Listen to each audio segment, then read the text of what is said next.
Hai guys, hari ini kita spill desa mana ini, coba lebak. Ya, benar sekali, ini desa Manggilan, kecamatan Pendopo, Kabupaten Pelawang.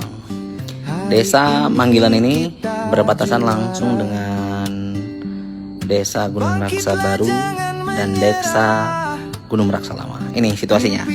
Jadi kawan-kawan yang rindu kampung halamannya yang berada di Manggilan, coba cek yang manakah rumah kalian.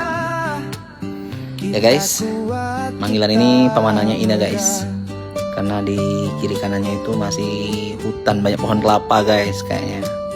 Dan Manggilan ini punya daya pikat tersendiri guys, karena di tikungan ini dulunya agak fenomenal, karena dulu tempat orang nongkrong di sini guys.